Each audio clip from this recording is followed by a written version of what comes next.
Hey, St. Luke's, we are coming at you again from the living room this week. Donald Miller, he's the author and creator of Storyline.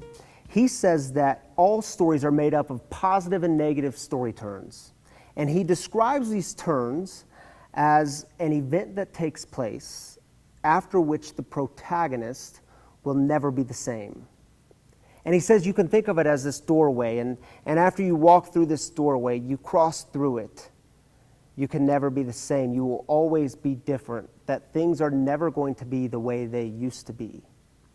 And so this Sunday, I want to explore the question of what do we do with those negative turns? What do we do with all the pain that comes with those negative turns in our story?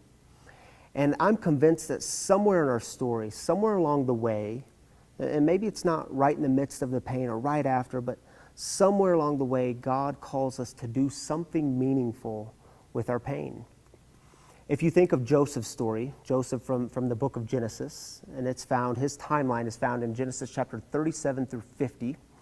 If you think of his story, he's experienced all these positive and negative turns, and towards the end of his timeline, he does this really incredible thing.